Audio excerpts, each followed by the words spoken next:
방송에서 제공하는 투자 정보는 투자 판단에 대한 조언입니다. 방송에서 제공하는 주식의 가치, 가격 상승 및 가격 하락에 대해서는 방송사에서 보장하지 않습니다. 시청자 여러분 안녕하십니까? 출발 증시와이드 2부로 돌아왔습니다. 최은정입니다. 자, 올해 박스피를 뚫고 지난달 3일이었죠. 2,557포인트까지 역대 최고 기록을 세운 코스피 지수가 연말 지지부진한 움직임을 보이고 있습니다. 다만 지난주 금요일에는 코스피와 코스닥 지수 모두 다시 회복으로 턴하는 모습을 나타내는데요. 특히나 코스닥 지수가 3% 가까이 올랐습니다. 내년 초에 예정이 돼 있는 코스닥 활성화 정책의 1월 효과에 대한 기대감까지 덧붙여진 것으로 분석이 되고요. 코스피 지수도 저가 매수세가 유입되면서 닷새 만에 상승 반전에 2,440포인트로 종가를 찍었습니다. 자, 오늘을 포함해서 2017년 주식시장이 이제 3거래일만을 남겨두고 있습니다. 오늘 출중 2부 시간에는요, 2018년도에는 어떤 이슈들이 있을지 또 기대되는 종목에 대해서 공개해드리는 시간으로 마련을 해봤습니다. 동시에 시청자 여러분들의 종목 상담도 계속 이어지고 있을 테니까요. 샵 0082번으로 지금도 문자 참여해 주시면 되겠습니다. 자, 그럼 오늘도 시초가 공략주부터 들을 거고요. 지금 시각이 8시 52분입니다. 현대차 투자증권의 최희승 차장 전화로 연결해 보겠습니다. 차장님 안녕하세요. 네, 안녕하십니까. 예, 장 개장하기 전에 저희가 어떤 종목을 공략하면 좋을지 의견을 듣고 있는데요. 오늘은 어떤 종목 보셨습니까? 네, 오늘은 파라다이스라는 종목을 한번 말씀드려 보겠습니다. 동사는 이제 외국인 전용 카지노를 이제 운영하고 있는 그런 회사고요. 지금 최근에 있었던 사드 우려라든가 그리고 그 파라다이스 시티의 적자 우려 이런 부분들이 상당히 좀 올해는 좀 컸었는데 점차 이제 하나둘씩 이제 안개가 좀 걷히는 그런 모습이고요. 특히 사드 같은 경우에는 한중 정상회담 이후에 아무래도 좀 해빙 모드가 좀 조성이 될 것을 기대를 하고 있는데 아직까지는 그거에 대한 확신은 없습니다만 또 기대를 하고 있는 그런 상황이고, 또 파라다이스 시티 같은 경우에는 지금 개장한 이래 조기 흑자 전환을 지금 했습니다. 지금 3분기 같은 경우에는 지난 2분기에 그 매출액 400억에서 3분기에는 666억 원으로 큰 폭으로 이제 상승하는 모습을 보이면서 이제 분기별 BEP는 달성을 했다라고 좀 분석이 좀 나오고 있고요. 지금 파라다이스 시티의 연간 그 BEP 매출액이 한 2,900억 이상 달성을 하면은 정상 매출로 좀 보고 있는데, 이 정도 감안했을 때는 매출액 만약에 그 2019년 목표액인 5,700억 도달 시에는 영업이익이 한 1,800억 정도 수준까지 올라올 수 있겠다라고 좀 말씀을 드릴 수 있겠고요.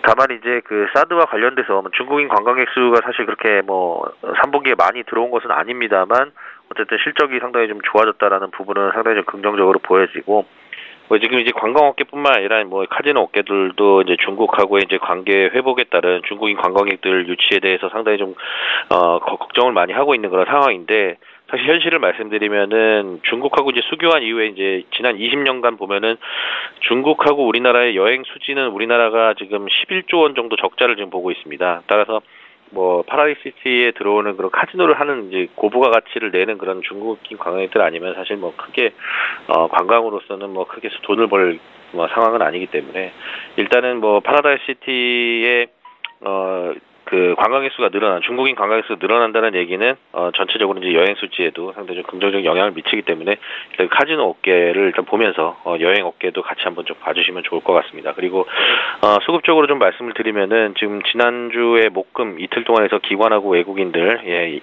쌍크리 매수에 지금 들어와주고 있는 상황이고요. 연기금과 투신의 매수가 돋보인다는 점 다시 한번 말씀드리고, 기술적으로는 지금 28,000원 11월 달에 이제 그 신고가를 낸 이후에 지금 21,000원대 초반까지 밀려있는 상황인데, 21,000원 전후로 해서는 매수를 해보셔도 좋을 것 같고요. 목표가는 3만원, 손절가는 2만원으로 말씀드리겠습니다. 예, 지난주 마지막 거래일에 코스닥 시총 15개 종목 중에 파라다이스만 유독 약세를 기록했었는데 지금 매수 시점이다라는 관점에서 말씀을 해주셨고요. 지금까지 현대차 투자증권의 최희승 차장 의견 들어봤습니다. 고맙습니다. 네, 감사합니다. 예, 저희 본격적으로 라이브 매매타임 시간 갖겠습니다. 함께해 주실 두 분의 전문가 화면으로 먼저 만나보시죠. 초특급 종목 공개 라이브 매매타임. 황금 종목만 추천한다. 수익률의 제왕 송동현.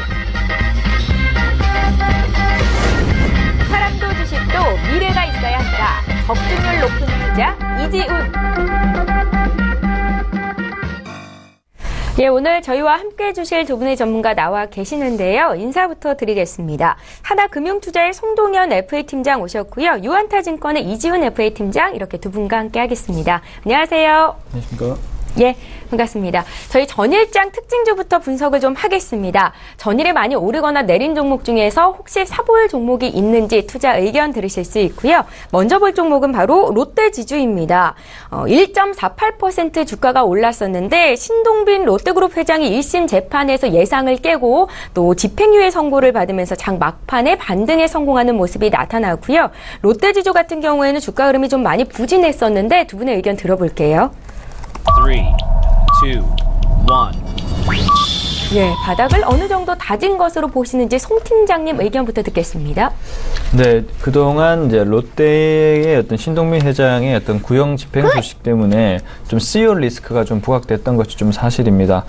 그렇기에 조금 그 투자 심리가 조금 안 좋은 모습을 보였는데 어제죠, 이제 구형이 이제 집행 유예가 되면서 좀 더 주식이 리스크를 완화되는 그런 모습을 좀 보이고 있는 그런 현재 차트의 모습이고요.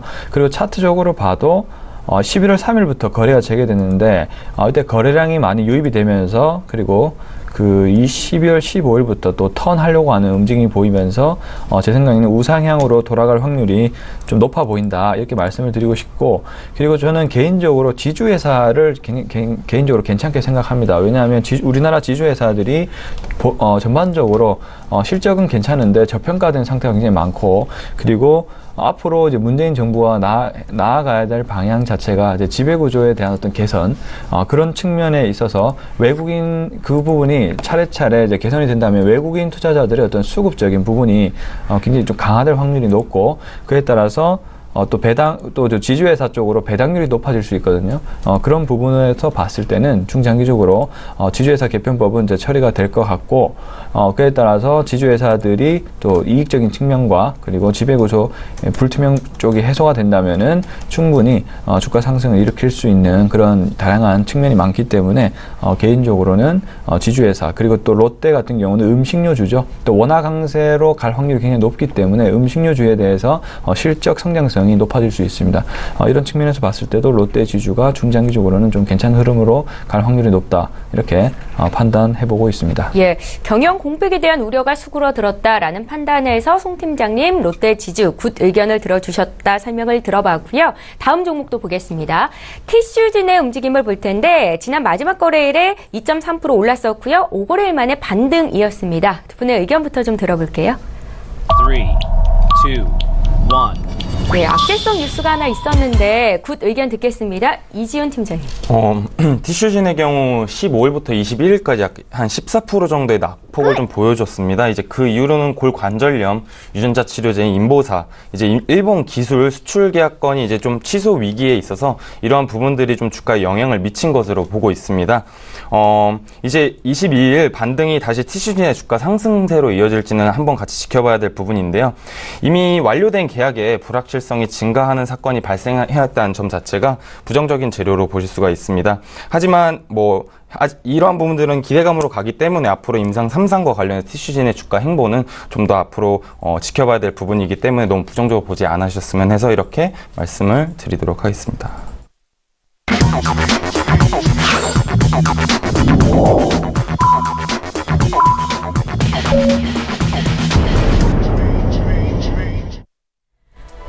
예, 12월 5일 화요일, 12월 26일 화요일 국내 장이 이제 막 개장이 됐습니다. 잠시 뒤에 시가총액 상위 종목군 어떻게 움직이고 있는지 분위기 봐드릴 거고요. 저희 출중 2부 시간에는 시청자 여러분들을 위해서 종목 상담을 진행하고 있습니다. 샵 0082번으로 지금 문자 참여하시면 되겠고요. 건당 100원의 정보 이용료가 부과되겠습니다. 자, 그럼 국내 증시 어떻게 출발하고 있는지 분위기 보겠습니다. 먼저 코스피 시장으로 함께 가보시죠. 예, 시가총액 상위 종목군 움직임 보겠습니다. 현재 대체적으로 빨간불을 켠 채 출발하고 있는 종목들이 더 눈에 많이 띄는데요. 이틀째 오름세를 보이는 삼성전자 주가는 249만 5천 원 선을 회복하고 있고 전 거래일 대비해서 0.5% 정도 오름세를 보이고 있습니다. 전일에 2% 급등했었던 현대차는 오늘 살짝 눌려가는 움직임이 나타나고 있고요. 네이버의 주가가 지난 마지막 거래일에 2%대 올랐었거든요. 오늘도 추가적으로 0.58% 상승입니다. 그 밖의 종목들도 일제히 빨간불을 켜고 있는데 KB금융이 1%대 강세 움직임을 나타내고 있고요. 그 밖에 삼성생명과 또 한국전력, 삼성물산도 각각 0.8%에서 0.4% 정도의 움직임을 나타내고 있습니다. LG전자의 주가가 1.5% 오르면서 지금 10만 1,500원 선에서 거래가 되고 있습니다. 자, 지수 움직임을 좀 보겠습니다. 오늘 코스피, 코스닥 모두 양지수가 오름세로 출발을 하고 있습니다. 코스피 지수는 지금 이틀째 오름세 나타내고 있는 거죠. 0.36% 오른 2,449포인트로 2,450선 회복을 눈앞에 두고 지금 현재 또 2,450선 회복이 됐네요. 코스닥도 이틀째 올라서 0.35% 상승세인데요. 코스닥도 시가총액 상위 종목군 움직임 함께 보겠습니다. 자, 어떻게 출발하고 있는지 분위기를 함께 볼 텐데요. 셀트리온의 주가가 오늘도 추가적으로 오름세를 나타냅니다. 1.24% 상승세이고 지난 마지막 거래일에는 15종목 가운데 파라다이스를 제외하고는 전 종목이 상승세를 보였었거든요. 오늘도 또 오름세를 보이면서 출발하는 종목들이 더 많이 눈에 띕니다. 셀트리온 헬스케어도 7% 급등 이후로 지금 추가적으로 1% 남짓 오르고 있고요. 신라젠의 주가가 7% 올랐다가 오늘은 소폭 밀리고 있는데 한 달 새 주가가 28% 정도나 빠졌거든요. 주가 움직임 잘 살펴보셔야 될 것 같습니다. 자, 로엔의 주가 오늘 0.18% 소폭 약세 움직임 나타내고 있고 펄어비스의 주가 4% 전일 급등이었다가 오늘은 0.58% 오르면서 지금 현재 주가는 22만 6천 원 선에서 거래가 되고 있습니다. 자, 이렇게 해서 오늘 시가총액 상위 종목 어떻게 움직이고 있는지, 증시 어떻게 출발하고 있는지 분위기를 먼저 봐드렸습니다. 자, 이제 믿고 보는 라이브쇼 라이브 매매타임 시간을 가질 텐데요. 자, 오늘은 특별히 또 2018년 증시를 움직일 만한 이벤트들은 어떤 것들이 있는지 2018년 주도주에 대해서 전문가의 추천주를 공개해드리는 시간 갖겠습니다. 기대 많이 해주시고요. 먼저 두 분의 전문가께서 그간 주셨던 종목 수익률 자랑을 해보겠습니다. 송동현 팀장님 종목부터 함께 확인해보시죠. 10월 10일에 주셨던 추천주입니다. 제넥신이 지금 45% 가까이 수익을 기록 중에 있는데요. 잠시 뒤에 리뷰 한 말씀 드릴 거고요. 또 11월 19일에 추천해 주셨던 이지훈 팀장의 삼화전기가 지금 50% 가까운 수익을 기록 중에 있습니다. 두 분과 함께 매수하셨던 분들 축하 말씀드리겠고요. 송동현 팀장님의 제넥신부터 한 말씀 들어볼까요? 네, 우선 제넥신 같은 경우는 이제 금요일이죠. 지난 이제 하이루킨 이제 혁신적 항암 치료에 대해서 중국 기술 수출 이전 공시가 나오면서 6천억 규모의 이제 기술 수출 규모가 나오면서 이제 상한가를 기록했습니다. 오늘 증시에서도 12% 정도의 상승이 나오고 있는 그런 상황인데요. 우선 다양한 바이오 회사들이 많지만 일단 개인적으로는 제넥신의 어떤 혁신적 항암 치료에 대해서 좀 개인적으로 기대가 좀 많았던 그런 상황이었기 때문에 일단 말씀을 좀 드렸고요.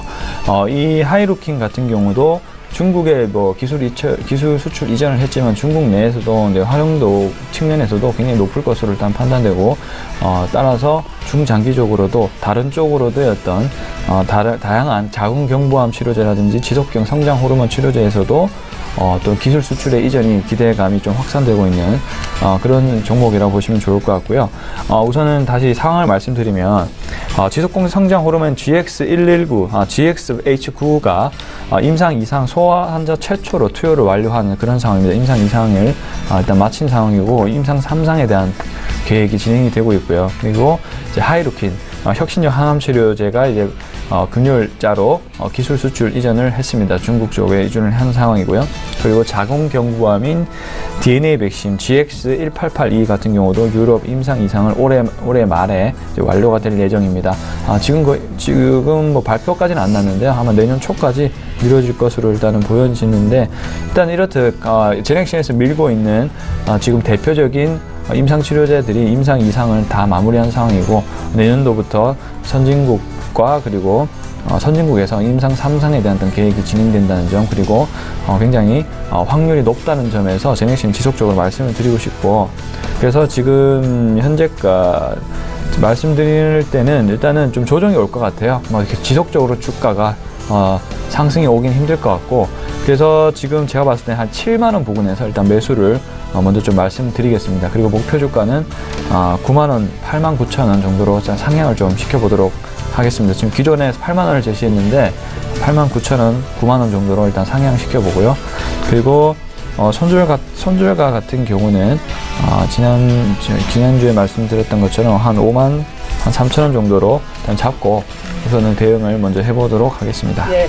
제넥시는 전일에 상한가 기록했고 오늘도 장중에 12%나 급등이 나옵니다. 바로 송동현 팀장의 종목이었고요. 저 이번에 바로 이어서 이지훈 팀장님의 삼화전기도 한 말씀 들어볼게요. 50% 가까운 수익입니다. 네, 이제 삼화전기는 전기차 핵심 부품인 알루미늄 전해 콘덴서를 국내 최초 개발했고 이에 따른 양산에 착수했다는 소식과 함께 이제 지난 일주일 만에 45% 이상의 상승을 보여줬습니다. 이번에 새로 양산화에 나선 KC 시리즈는 전기적 신뢰성과 수명 특성의 장점을 가지고 있습니다. 기존 제품 대비 내진동의 경우 6배까지 향상되어 전기차와 같은 친환경 전장용에 좀 최적화된 제품이라고 보시면 좋을 것 같습니다. 제가 이제 지난주 방송에서 해당 종목을 이제 처음으로 추천을 드렸을 때는 최근 자동차 업계에서는 유독 고속 성장이 기대되는 친환경 자동차 시장에서 삼화전기가 가지고 있는 기술력은 좀 관심을 받을 거라고 말씀을 드렸었는데요. 이와 관련한 기술 개발 소식이 저도 역시 이렇게 빠르게 나올지는 몰랐기 때문에 근데 이제 이러한 기술 개발 소식과 함께 역시나 빠르게 주가가 상승하는 모습을 보여주고 있습니다. 기대감보다는 실질적인 기술 개발 그리고 양산화 착수 소식이기 때문에 주가가 다시 제자리로 돌아오는 힘은 좀 적을 거라고 판단을 하고 있습니다. 하지만 주가가 빠르게 오른 만큼이나 다시 주가가 조정받을 수 있는 여지는 남아있기 때문에 추격 매수는 잠시 멈춰주시는 걸 좀 추천해드리고 싶고요. 추가적인 변동사항이나 이슈가 있다라면 제가 추후에 추가적인 설명을 드리는 시간을 갖도록 하겠습니다. 제가 1차 목표가액은 15,000원을 제시해드렸는데 이미 1차 목표가액은 달성을 했기 때문에 다시 한번 목표가액을 2만 원 정도까지 상향 조정을 해보도록 하겠습니다. 예, 두 분 모두 특히나 지난주 급등세가 두드러졌던 종목을 저희가 지금 리뷰를 해드린 겁니다. 함께 매수하셨던 분들께 축하의 말씀 드리겠고요. 자, 이제 오늘의 시간을 가져보겠습니다. 라이브 매매타임 시간인데요. 오늘은 특별히 2018년 증시는 어떻게 움직일지 두 분의 의견을 듣는 시간으로 마련을 해봤습니다. 2017년 가장 큰 이슈 중에 하나는 바로 코스피가 박스피를 뚫고 2,557포인트까지 역대 최고점을 다시 한번 올린 것이 아니었나라는 생각이 들고요. 자, 2018년 국내 증시는 어떤 움직임을 보일 것인지 두 분의 의견을 먼저 좀 들어보겠습니다. 송동현 팀장님. 네. 자, 2018년 증시를 먼저 조금 예상을 해보면 우선은 미국의 어떤 금융시장의 흐름부터 잘 보셔야 될 것 같습니다. 네. 자, 일단 미국 같은 경우는 어떻습니까? 지금 미국이 최초로 이제 금리 인상을 실시를 하면서 12월에 또 추가적으로 금리 인상을 하면서 미국의 어떤 경제 성장률을 좀 미국이 경제 성장하고 있다 이런 측면을 좀 보여줬죠. 그래서 미국 같은 경우도 지금 3, 4분기 3%가 넘게 나오는 그런 경제 성장률이 나오면서 2018년에도 추가적으로 좀 강세로 흐름이 갈 확률이 높다라는 것을 암시를 해주고 있습니다. 그리고 12월 25일 전날 트럼프가 이제 세제 개편안에 대해서 서명을 했죠. 그에 따라서 미국의 어떤 기업의 이익 정도에 따라도 기업의 이익 증가도도 역시 증가할 것이기 때문에 내년도 증시도 선진국의 어떤 증시가 받쳐주는 흐름이 나올 건데, 자, 미국은 앞으로 자체적으로 성장을 유도하기보다는 이렇게 될 것 같습니다. 미국의 어떤 달러 약세 흐름과 그리고 저금리 상황이 신흥국 증시로의 자금을 유도할 확률이 굉장히 높다. 그래서 즉 전반적으로 신흥국에 대한 투자에 대한 부분으로 낙수 효과에 따른 어떤 경제 성장률을 높이는 그런 전략으로 나오기 때문에, 즉 무슨 말이냐면 미국의 어떤 달러 약세와 흐름 자체가 신흥국으로 자금이 흘러 들어가면서 신흥국 증시가 좀 더 상승을 할 확률이 높은 그런 2018년이 될 것 같습니다. 그리고 일단은 미국 자체적으로 일단 추가적으로 상승이 성장 모멘텀이 기대가 되는 그런 부분이 있기 때문에 당연히 그러한 글로벌 증시의 상승 흐름도 한국 시장에 영향을 끼칠 것으로 일단은 판단합니다. 자, 전반적으로 지금 뉴 노멀 시대에 살고 있습니다. 저성장, 저물가, 그리고 저금리의 어떤 3저 호황이 이어지면서 증시가 하단을 다지면서 점진적으로 상승하는 그런 흐름을 전반적으로 좀 보이고 있는 상황이고요. 이 흐름 자체가 2018년, 19년, 20년도까지도 중장기적인 추세로 급격한 상승보다는 점진적인 상승을 이어갈 수 있는 그런 추세로 이어갈 확률이 굉장히 높다라고 일단은 보시는 게 맞는 것 같습니다. 그리고 이제 향후에 미국 금리 인상 여부에 따라서 횟수에 따라서 증시의 고점이 잡힐 예정입니다. 우선은 18년도는 JP 모건이라든지 골드만삭스가 보고 있는 연내 금리 인상 횟수는 4차례 정도로 일단 보입니다. 일단 4차례 정도로 본다는 건 그만큼 미국의 경제 성장률이 굉장히 가파르게 올라가고 있다는 것을 반증하고 있는 그런 상황이고요. 하지만 4차례 정도 상승하게 되면 미국의 어떤 증시의 고점 자체는 굉장히 빨리 올 수 있기 때문에 저는 전반적으로 한 3차례 정도를 일단 보고 있습니다. 그래서 하단을 점진적으로 높이는 그런 전반적으로 글로벌 증시의 어떤 면모를 2018년에 보일 것으로 일단은 기대를 하고 있고요. 네. 그에 따라서 우리나라 증시도 IT 경기 민감주의 어떤 상승이 일단 기대되는 그런 점으로 18년도를 한번 볼 수가 있습니다. 여전히 17년도는 이제 삼성전자, SK하이닉스 해였죠.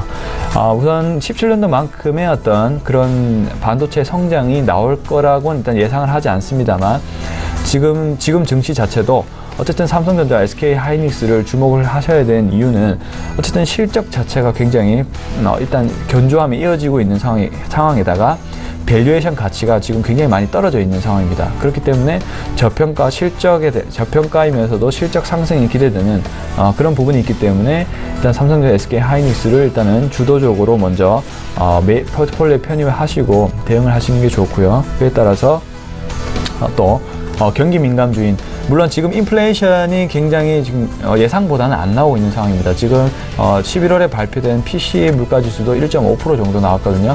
일단 연준이 생각하고 있는 목표 인플레이션이 2% 정도인데 지금 한 1.5 정도 점진적으로 상승을 하고 있습니다만 내년도에 만약에 유가 상승과 더불어서 증시의 어떤 경기 펀더멘탈이 가속화된다면 경기 민감주인 화학주, 조선주도 눈여겨볼 필요가 있다라고 일단 보실 수 있을 것 같습니다. 따라서 코스피 같은 경우는 일단은 기본적으로 우리나라는 IT를 기본적으로 일단 포트폴리오에 편입을 하시는 게 좋고 그에 따라서 경기 민감주인 화학주와 그다음 정유 그리고 건설 그리고 조선까지도 유가 관련된 주들을 주목을 하셔야 일단은 그 어떤 상승분을 좀 누릴 수 있는 것으로 일단은 보고 있습니다.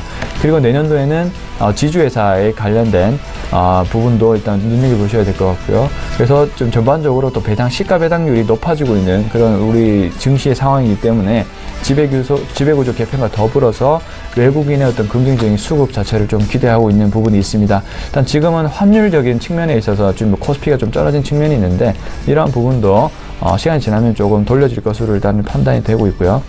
그리고 코스닥을 한번 보시면 코스닥 같은 경우도 역시나 상승이 기대되는 점입니다. 일단 이런 저성장 관련돼서는 우선은 당연히 중소기업들의 어떤 성장률 측면에서 좀 높을 수밖에 없습니다. 저금리를 기반으로 대출도 쉽게 받을 수 있고 그리고 정부가 또 코스닥의 어떤 활성화 정책을 펼칠 것으로 일단 기대가 되고 있기 때문에 일단 이렇게 된다면 어떤 코스닥에 있어서의 어떤 외국인과 기관의 투자가 좀 활성화될 가능성이 높다. 그리고 연기금에서 또 계획을 밝혔죠. 지금 현재 코스닥에 들어가고 있는 비중 자체가 2% 정도인데 10% 정도로 확대 편성할 예정이기 때문에 코스닥의 어떤 긍정적인 수급 자체가 기대가 됩니다. 지난 금요일 날 거의 코스피 수준의 어떤 외국인과 기관의 순매수 규모가 나왔기 때문에 어떤 코스닥의 어떤 내년도에 대한 기대치도 좀 높여야 되는 것이 아닌가 이렇게 좀 정리를 해볼 수가 있겠습니다. 예, 2018년은 우리가 포함된 신흥국 증시가 상승할 가능성이 있다. 특히나 IT와 또 경기 민감주의 상승이 기대된다라는 송동인 팀장님의 의견을 들어봤고요. 바로 이어서 이준 팀장님은 2018년 국내 증시 어떻게 전망하고 계신지 한 말씀 듣겠습니다. 네, 이제 올해 증시도 이제 3거래일이면 이제 끝나게 됩니다. 이제 올해 주식시장을 돌이켜보면 코스피, 코스닥 이제 모두 20%가 넘게 상승한 한 해였었습니다. 글로벌 주식시장과 비교해도 상위권 성적이라고 볼 수 있는데요. 글로벌 주식시장에 비해 국내 증시가 더 호조를 좀 보였던 배경은 결국 기업들의 이익 증가폭이 컸었고 이는 글로벌 경기 개선으로 IT와 정유화학의 주력 품목의 수출이 증가한 데 있다라고 보고 있습니다. 오는 2018년도 한국 경제 성장률은 한 3%대를 기록할 것으로 보고 있는데요. 이 성장률 자체로서는 올해보다 좀 낮아질 것으로 전망을 하고 있습니다. 하지만 세계 경기 회복세에 힘입어서 수출 경기 회복세는 더욱 강화될 것으로 기대해 볼 수 있겠습니다. 특히 이제 반도체 업종은 4차 산업을 선도하는 업종인 것만큼 이제 성장세는 지속될 것으로 보고 있습니다. 또한 국내에서는 사드 문제가 봉합되면서 미디어 업종과 화장품 관련주 주들을 좀 최선호 수혜 업종으로 꼽아볼 수가 있겠습니다. 올해 4분기 대중 외교 성과에 민감하게 반응하였던 시기였었습니다. 그간 이제 중국 사드 이슈로 침체되었던 화장품주, 유통주들이 반등하기 시작하였고, 내년 중국 관계 회복과 더불어서 국제 스포츠 대회 수혜로 미디어 업종이 좀 더 활발해질 것으로 좀 예상을 해볼 수 있겠습니다. 좀 전에 반도체 업종은 내년에 성장세가 지속될 거라고 말씀을 드렸습니다. 이제 그 의미는 4차 산업혁명의 필수 부품인 만큼 수요가 올해로 끝나지 않을 거고 이러한 성장세는 여전할 거라는 의미입니다. 내년 반도체 부분의 수출 증가율은 전년 대비 22.9%로 전체 업종 가운데 가장 높았고요. 이는 반도체 부분의 글로벌 공급 과잉 및 해외 생산 확대 등으로 영향으로 올해보다는 낮아진 수준이긴 하지만 20% 이상의 성장세는 지속해서 유지될 것으로 보고 있습니다. 좀 더 디테일하게 말씀드리면 특히 반도체에서 D램 단가는 안정세를 보이는 추세이지만 수요는 지속적으로 확장되는 반면에 공급은 제한적이고 공급자 주도형 생산량을 조절하는 형태를 통해서 경쟁력 우위로 수출 호조세는 좀 지속될 것으로 보고 있습니다. 최근 반도체 가격이 고점에서 흔들리고는 있습니다. 수요의 증가 속도는 하지만 여전할 것으로 보고 있고요. 다만 좀 주의해야 될 요소로서는 한국과 중국에서의 증설로 인해 하반기는 좀 약세 가능성을 좀 염두에 두시는 게 좋을 것 같습니다. 건설기계와 조선업에 대해서 좀 간단하게 설명을 드려보도록 하겠습니다. 건설기계 경우는 또 올해가 좀 최고의 한 해가 아니었나라는 생각을 하고 있습니다. 중국 이머징 국가 그리고 선진시장 및 한국까지 전 대륙에 걸쳐서 좀 가파르게 판매량이 증가하는 모습을 보여줬습니다. 하지만 제가 좀 전에 올해가 최고의 한 해라고 말씀을 드렸는데 이 의미는 올해의 성장세가 내년에는 역으로 조정의 빌미가 될 수 있다는 점을 좀 염두에 하셔야 될 것 같고 한편 좀 조정의 빌미가 있을 것으로 보고 있습니다. 그리고 아까 말씀드린 조선업의 경우에는 장기간 침체기를 겪었는데 제 생각엔 내년에도 뚜렷한 좀 업황 개선이 이루어지지 않을 것으로 좀 보고 있습니다. 이는 신흥국의 철강 섬유 생산 라인을 확대를 하고 있고 중국의 IT 및 디스플레이 생산량을 좀 확대를 하고 있어서 이러한 이유에서 조선 사업의 수요가 좀 낮아진 점을 좀 꼽아볼 수가 있겠고요. 내년에 있을 주요 이슈들에 대해서는 제가 기회에 가서 다시 한번 추가적인 설명을 드리도록 하겠습니다. 네, 이지훈 팀장께서는 반도체는 내년에도 성장세를 지속할 것이다 라고 전망을 했었는데요. 구체적인 내년도 투자 전략은 또 잠시 뒤에 듣도록 하겠습니다. 자, 올해 시장은 어느 때보다 다양한 이슈가 이목을 좀 주목시켰었습니다. 앞서 제가 말씀을 해드렸다시피 코스피가 박스피를 뚫고 사상 최고치를 경신했었고요. 또 글로벌 통화긴축 기조가 시작이 됐고 비트코인 광풍까지 시장을 움직였었습니다. 2018년도에는 어떤 이슈들이 시장을 움직일까요? 송동희 팀장님. 네, 우선은 앞서 내용과 연결된다고 볼 수가 있습니다만 미국의 어떤 세제 개편 이슈 자체가 글로벌 경기에 어떻게 영향을 미치는지 주요한 경제 지표를 보면서 앞으로 대응을 해야 될 것 같습니다. 물론 어떤 수급 자체에 긍정적인 영향을 끼칠 것으로 일단은 판단합니다.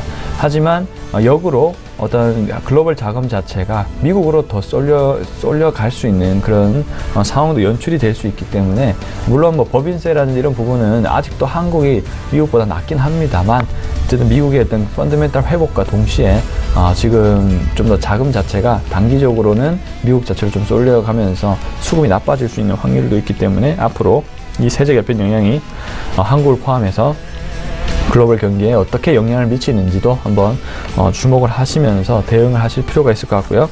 그리고 한국은 지금 물론 내년도에 추가적인 상승이 기대가 되는 부분이 있습니다만 일단은 이 부분은 반도체 호황이 이끌어왔다고 볼 수가 있습니다. 그렇기 때문에 지금 여전히 반도체 어떤 제조 장비 지수라든지 어떤 반도체 장비의 산업에 선행이 될 수 있는 그런 지표들을 보면 여전히 호황 국면이라고 일단 나옵니다만 하지만 좀 더 2017년보다 성장세가 둔화할 수 있을 만큼 센티멘탈적으로는 좀 더 확인해 볼 필요가 있다라고 일단 말씀드리고 싶습니다.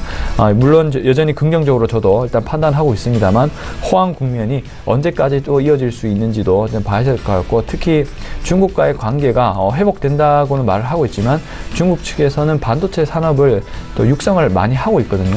일단 국내 자국 활성화 정책을 좀 펼치고 있는 상황에서 지금 뭐 앞서도 말씀드렸다시피 반도체의 어떤 D램 가격과 그리고 랜드 플래시 가격 자체의 수요 자체가 오르고 있어서 가격 자체는 오르고 있는데 중국 측에서 오히려 가격을 깎아라 라고 일단 이슈를 제기를 하고 있거든요. 지금 중국 쪽에 SK 하이닉스라든지 삼성전자도 반도체 수출량이 상당히 많은데 중국에서 이런 제동을 건다면 역시나 반도체의 어떤 산업도 불확실성에 직면할 수 있다라고 일단 보여집니다. 물론 전반적인 어떤 수요와 공급 법칙에 의해서만 본다면 반도체 호황은 거의 당연한 것으로 일단 판단이 돼야 되는데 이러한 측면도 한번 우리나라 증시에 큰 영향을 미칠 수 있기 때문에 반도체 산업의 호황 국면이 계속적으로 이어지는지도 한번 살펴보셔야 될 것 같고요.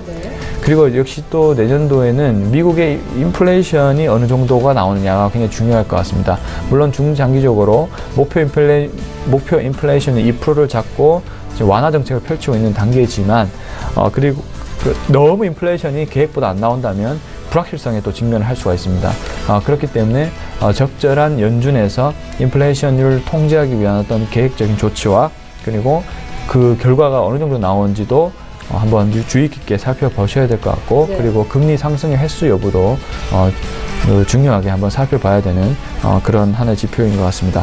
그리고 역시 정부의 코스닥 활성화 정책도 한번 눈여겨보셔야 되는데 과연 구체적으로 어떤 내용이 담겨 있는지, 연기금이 뭐 지금 2%에서 10%의 수급을 더 넣겠다라고 얘기를 드렸는데 구체적으로 어느 단계까지 또 수급적인 측면을 또 반영을 하는지, 그리고 어떠한 산업군에 투자를 하는지 여부도 그에 따라서 좀 주도주가 달라질 수 있다는 점도 한번 보셔야 될 것 같고, 그 하반기부터 스튜어디십 코드를 접목을 합니다. 지금 일본에서 연기금이 스튜어디십 코드를 적용한 이후로 일본 증시에 어떤 안정되는 상황이 계속 연출이 되고 있는데, 네.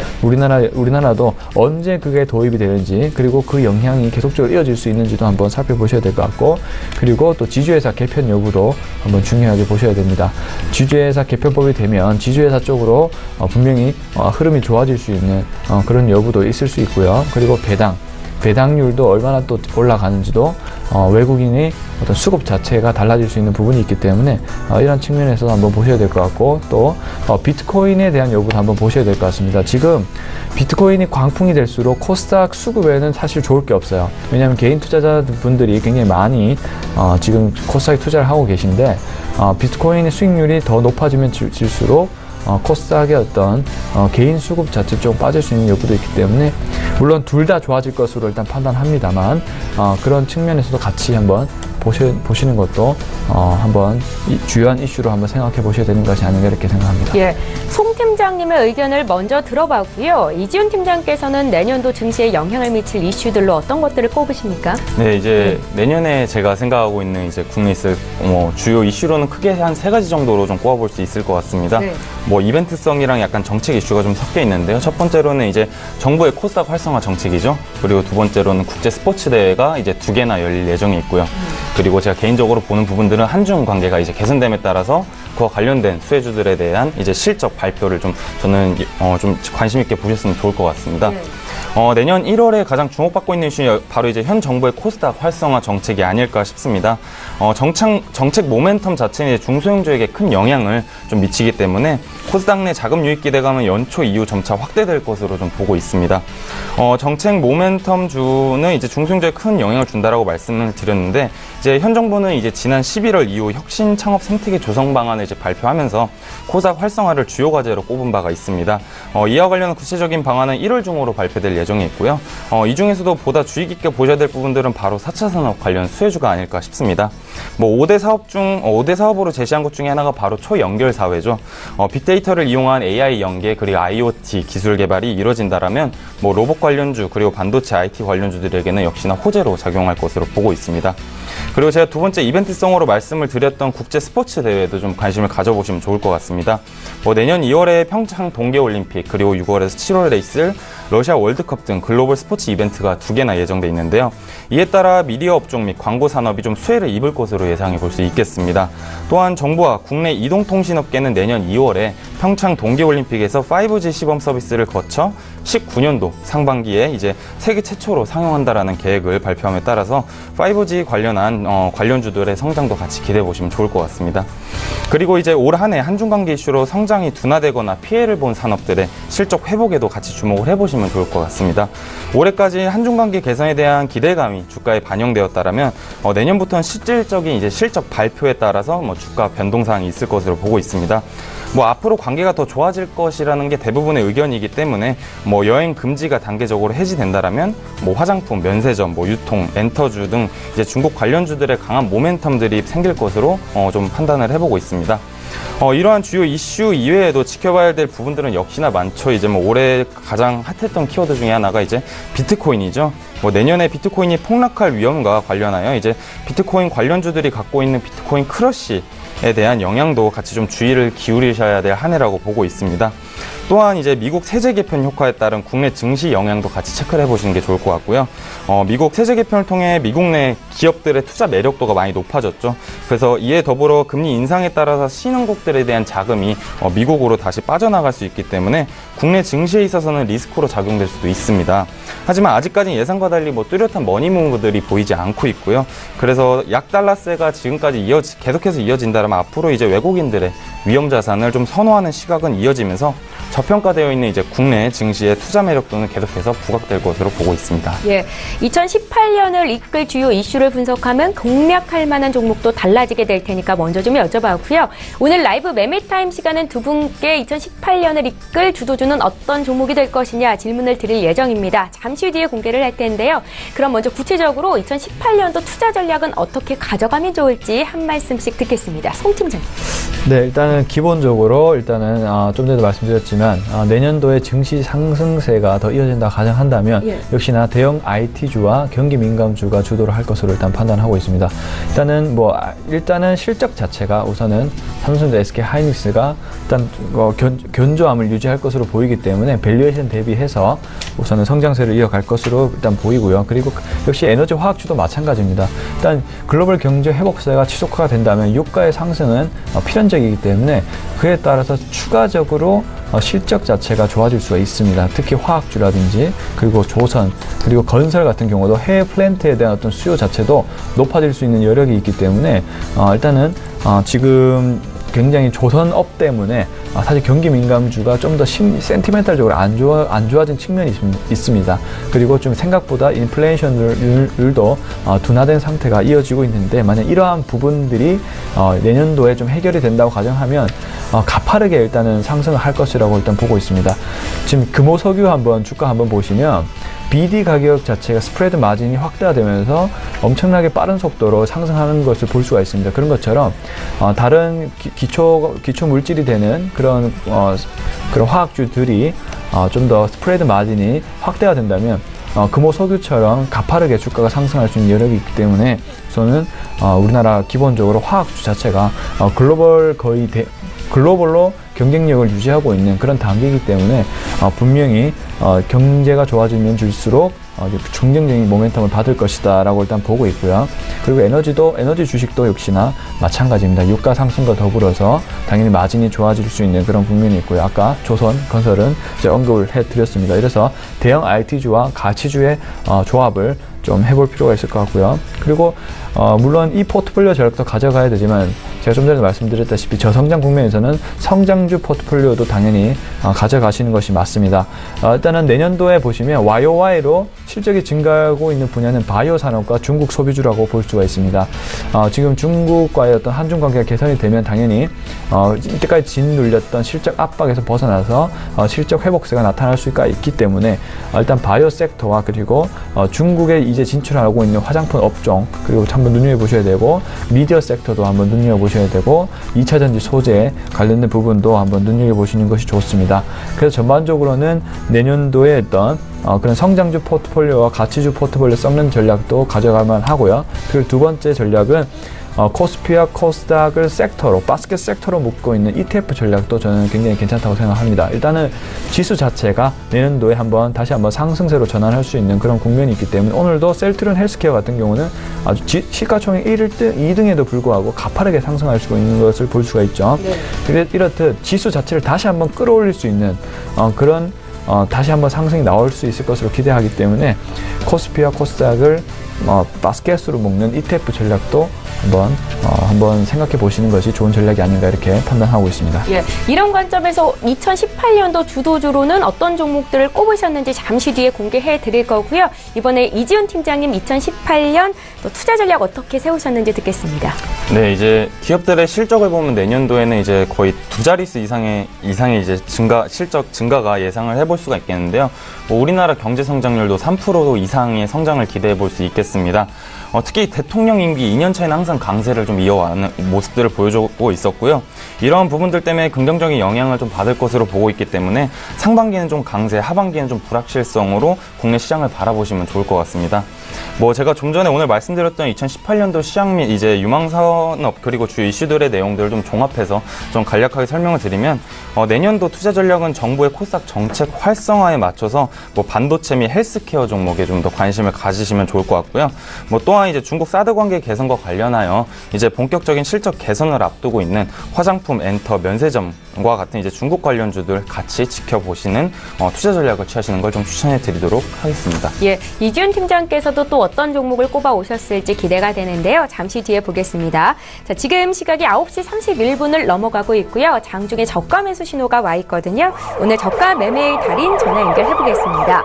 바로 투자증권의 윤정식 과장 만나볼게요. 과장님 안녕하세요. 네, 안녕하세요. 예, 오늘은 어떤 종목 보셨습니까? 네, LG전자인데요. 예. LG전자 같은 경우는 우선 2017년 4분기 영업이익이 상당히 상향이 될 것으로 예상이 되고 있습니다. 종전에는 2천억 원대 후반으로 예상을 했었는데 3천억 원대 중반을 훌쩍 넘어설 것으로 대부분의 이 애널리스트들이 예상을 하고 있는데요. 우선은 이 TV가 주력인 HE 사업 부분에서는 OLED TV 판매량이 증가되면서 분기 사상 최대의 영업이익이 예상이 되고 있고요. 그리고 여기에다가 MC 사업부, 스마트폰으로 대표되는 이 MC 사업부는 재고 관리를 상당히 타이트하게 함으로써 적자 축소 폭이 예상했던 것보다 훨씬 클 것으로 보여지고 있습니다. 이렇기 때문에 이런 부분들이 기존 예상치보다 한 1,000억 원 가까운 영업이익을 상향할 것으로, 영업이익이 상향될 것으로 예상되는 이유인데요. 이런 부분들 때문에 최근에 수급이 상당히 좋습니다. 연기금과 투신, 금융투자, 보험, 대부분의 기관들이 매수세가 들어오면서 주가 상당히 좀 견조한 모습들을 보여주고 있고요. 이런 모습들은 10만 원 이상에서도 큰 부담 없이 추가적으로 매수세가 가능할 것으로 예상이 되고 있습니다. 가격 전략 같이 말씀드리자면요. 매수 가격은 현재 가격 잡으셔도 큰 무리 없을 것 같고요. 목표 가격은 11만 5천 원, 손절 가격은 9만 6천 원 말씀드리겠습니다. 예, LG전자에 대한 투자 의견을 들어봤고요. 지금까지 바로 투자증권의 윤정식 과장과 함께했습니다. 고맙습니다. 네, 감사합니다. 예, 저희 방송에서 제공하고 있는 정보는 투자 판단에 대한 전문가들의 조언입니다. 해당 종목의 가치나 수익률을 보장하고 있지는 않다라는 점 꼭 기억하시면 좋겠습니다. 자, 이제부터는 본격적으로 2018년 한 해를 빛낼 5종목을 추천해드리는 시간 갖겠습니다. 고심 끝에 두 분의 전문가께서 준비를 하셨는데요. 탑5로 준비를 해봤고요. 먼저 송동희 팀장님의 5위 종목부터 보겠습니다. 네, 일단은 제넥신 한번 보겠습니다. 네. 우선 제넥신 같은 경우는 최근에 하이루킨 혁신적 항암 치료제를 일단은 중국에 수출하면서 추가적으로 기술력을 인정받는 그런 모습을 보였습니다. 그래서 2018년에도 역시나 지금 안정된 파이프라인을 기반으로 해서 GXH9라든지 GX188이라든지 이런 DNA 치료제들이 유럽 3상 임상을 거쳐서 아니면 더 좋으면 기술 수출까지도 이루어질 수 있는 부분이 있지 않을까. 바이오 종목 자체가 일단 성장 섹터 중에 2018년도에 강한 그런 성장세를 기록할 것으로 일단 보이기 때문에 저는 좀 안정된 파이프라인을 갖고 있는 제넥신을 일단은 좀 말씀을 드리고 싶습니다. 제넥신 같은 경우는 제가 앞 시간에 또 말씀 많이 드렸기 때문에 일단 이 정도까지로 일단 얘기를 드리겠고요. 저는 지금 목표 주가를 한 7만 원 정도의 매수를 하셔서 일단은 한 9만 원 정도를 일단 1차 목표 매도가를 한번 잡아보고 한번 손절가는 한 5만 7천 원 정도로 잡아보고 일단 1차 대응을 먼저 해보도록 하겠습니다. 우선 그 제너시는 한번 눈여겨보셨으면 좋겠고요. 자, 다음은 네오팜을 한번 보겠습니다. 자, 네오팜 역시 일단 제가 말씀드린 시점부터 굉장히 많이 올랐습니다. 현재 제가 23,000원부터 지속적으로 바이를 외쳤는데 어느새 주가는 42,000원에 일단 도달을 해 있습니다. 지금 이 모멘텀은 역시나 한중 관계가 개선이 되면서 이제 중국의 초도 물량에 대한 부분과 앞으로 중국 쪽의 어떤 실적 확장세에 대해서 기대를 하고 있는 부분이라 볼 수 있고요. 일단은 네오팜 같은 경우는 지금 현재 4분기 성수기에 진입했다 볼 수 있습니다.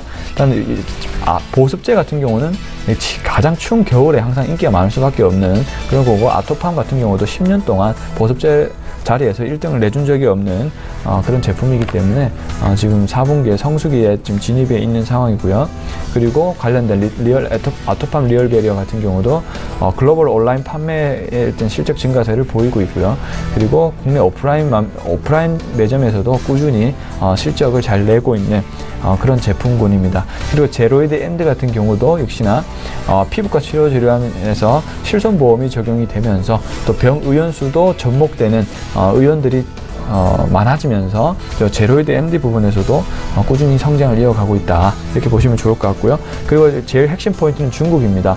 지금 킹킹그룹과 최근에 유통 계약을 일단 맺은 상황이고, 초도 물량 공급에 대해서 일단은 이것만 확정이 되면 앞으로의 어떤 현 주가를 좀 주목을 할 수가 있는 상황인데, 그런 부분에 있어서 지금 기대를 하고 있는 것으로 일단 파악이 됩니다.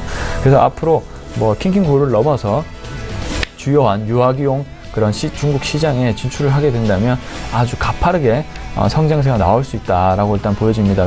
중국의 일단 위생 허가도 다 통과가 된 상황이기 때문에 제품 판매에는 전혀 문제되는 부분이 없기 때문에 일단 물량 공급에 대한 부분만 해소가 되면 주가가 기본적으로 일단 5만 원 이상을 상향할 것으로 일단 판단됩니다. 그래서 내년도에도 조금 좀 좀 주도를 할 수 있는 주식이 되지 않을까, 이렇게 좀 보고 있습니다. 그래서 지금 가격부터 좀 분할 매수에 좀 들어가시고, 중장기적인 측면으로 보시는 분들은 들어가 주시고, 일단 목표 주가를 한 55,000원으로 정도로 먼저 잡아보고, 손절 가격을 한 34,000원 우선 세팅을 해놓고 시작을 할 텐데, 사실 손절은 의미가 없다고 생각합니다.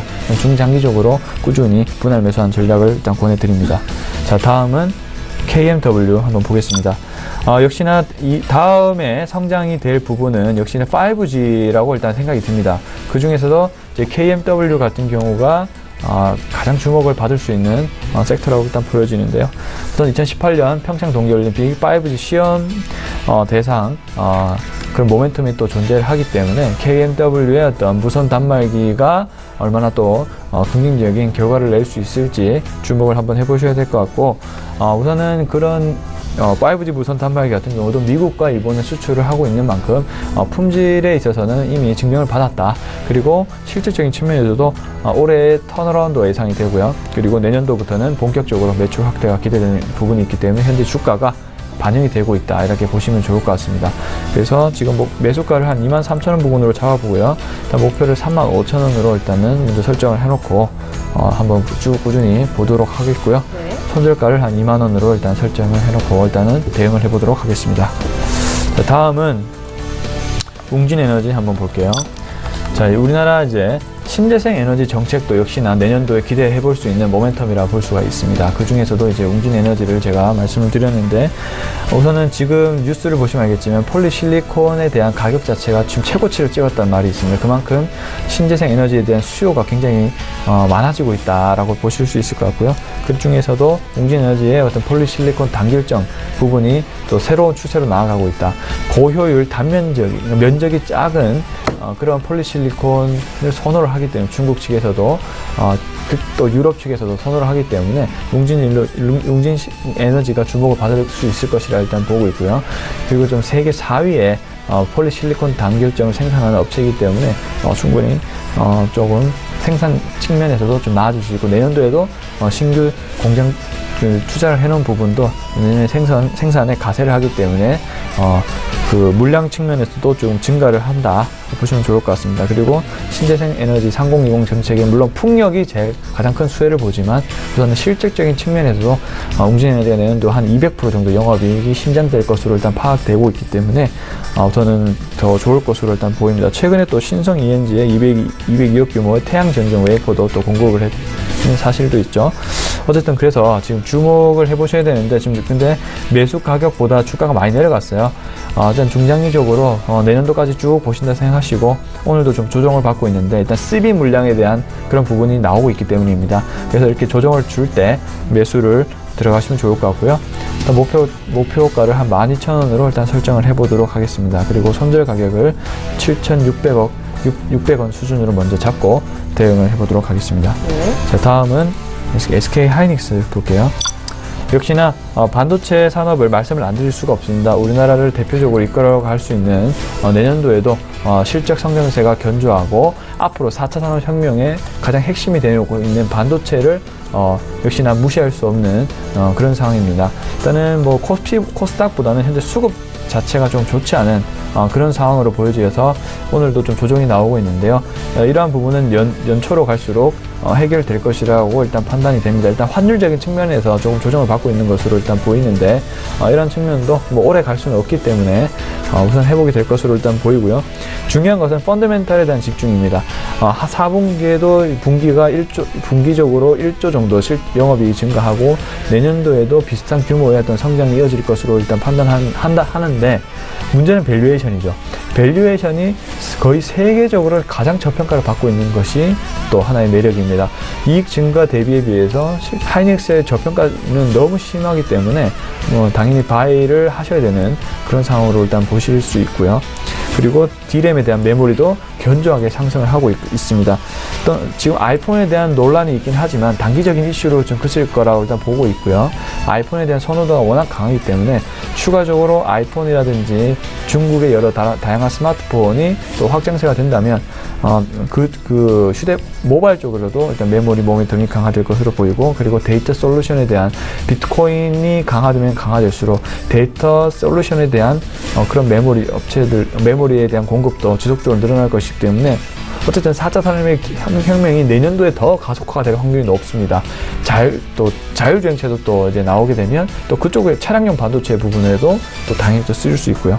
이렇듯 반도체 부분은 끊임없이 수요가 존재하기 때문에 이익적인 측면이 늘어날 수밖에 없다라고 일단 보이고요. 따라서 지금 79,000원의 매수가였는데 지금 측면에서 조금 분할 매수로 대응하시면 좋을 것 같고, 일단은 1차 목표가는 10만원으로 일단 설정을 해보도록 하겠습니다. 그리고 손절가를 74,000원으로 우선 잡고 대응을 해보도록 하겠습니다. 예, 2018년 유망주 탑픽 종목을 공개해드리고 있습니다. 송동현 팀장님 5위부터 1위 종목 같고요. 이번에 이지훈 팀장님 5위 종목 공개할게요. 네, 이제 5위 종목은 S-오일입니다. 예. 제가 오늘 이제 추천드릴 5가지 종목 모두 이제 좀 전반적인 내년 산업 좀 전망과 흐름 좀 같이 빗대서 좀 설명을 같이 드리도록 하겠습니다. 네. 이제 내년 정유업 같은 경우는 2, 3년간 경기 회복 및 규제 개혁에 힘입은 좀 수요 강세가 이어질 것으로 보고 있고요. 또한 이제 제한적인 정유 설비 증설로 좀 정제 마진이 개선될 것으로 전망하고 있어서 향후 2, 3년간 업사이클이 좀 지속될 것으로 판단하고 있습니다.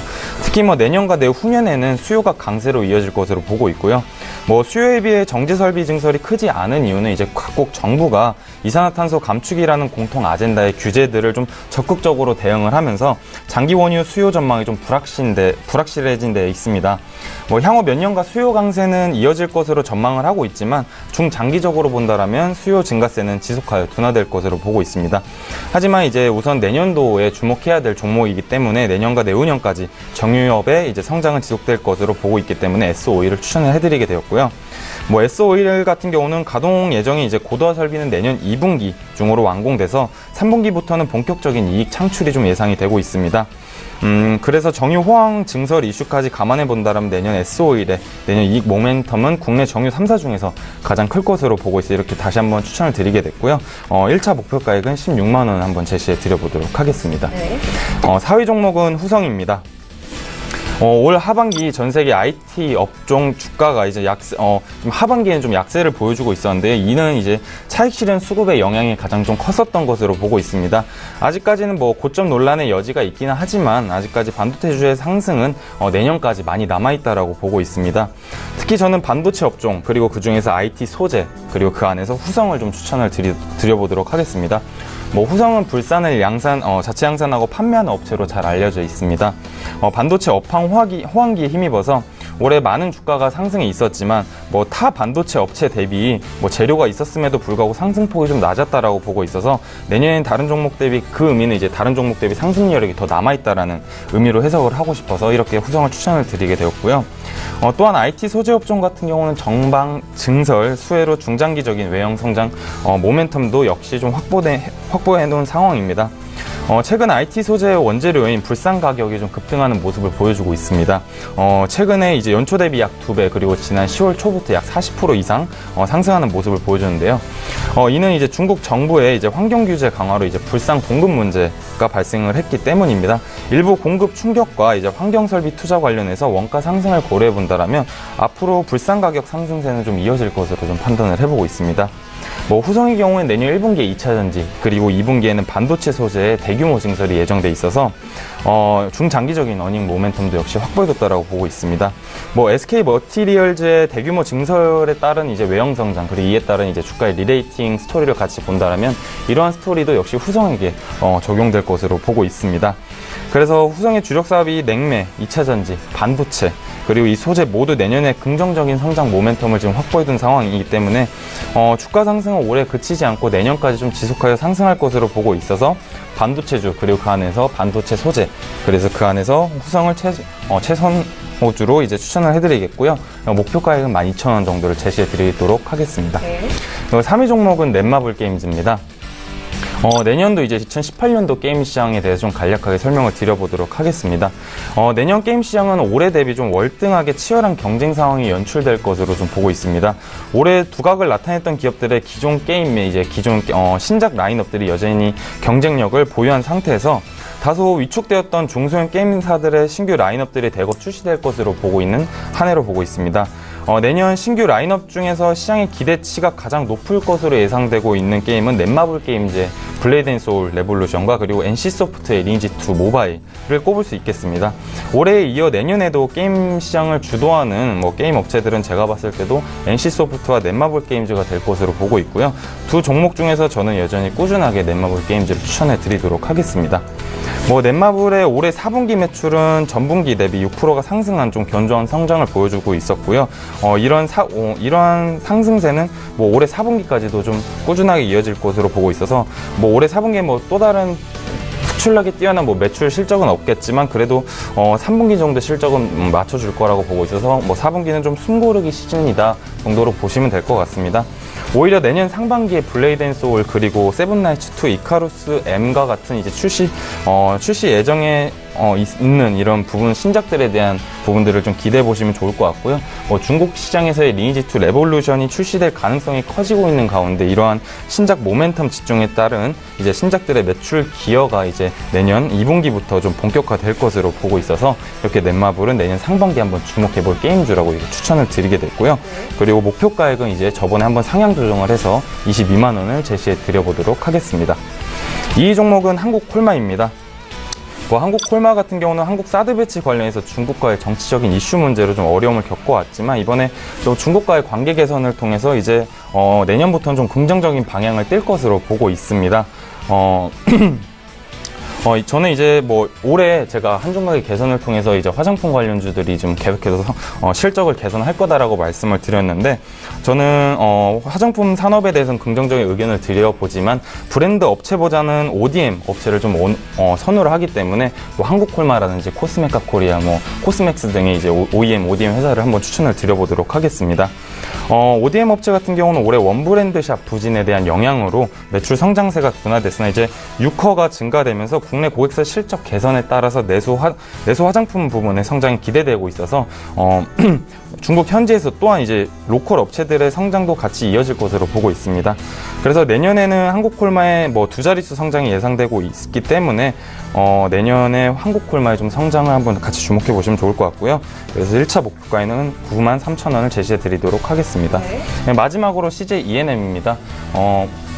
CJ ENM의 경우는 이제 제가 우선 내년에 미디어 관련주는 좀 비중을 높여가라고 말씀을 드려보도록 하겠습니다. 뭐 CJ ENM의 내년 방송 광고 시장 성장률은 계속 상회할 것으로 보고 있고요.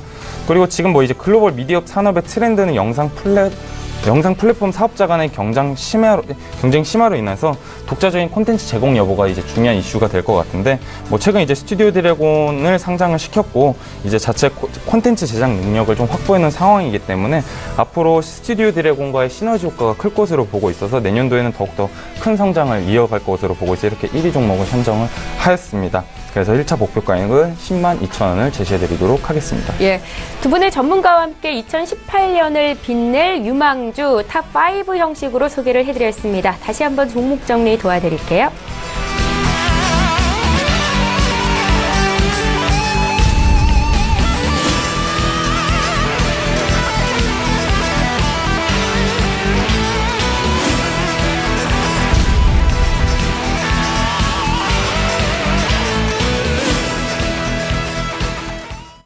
예, 오늘 라이브 매매타임은 여기까지 진행하겠습니다. 지금까지 하나금융투자의 송동현 FA팀장, 유한타증권의 이지훈 FA팀장 이렇게 두 분과 함께했습니다. 고맙습니다. 예, 저희 출발 증시와이드 이제 모든 시간이 끝났습니다. 지금 현재 국내 증시 양지수가 모두 오름세를 보이고 있습니다. 코스피가 2,450선 탈환을 눈앞에 두고 있고요. 코스닥은 또 1% 더 오르면서 769포인트 선에서 거래가 되고 있습니다. 자, 올해 오늘을 포함해서 사흘 정도 주식 거래 일수가 남아 있는데 남은 4일 동안 증시가 강하다면 내년 1월장이 또 상승세를 보일 가능성이 있다. 앞서 이렇게 조언하신 전문가도 있는데요. 시작을 끝까지 잘 보시고 저희는 내일 이 시간에 또 오겠습니다. 고맙습니다.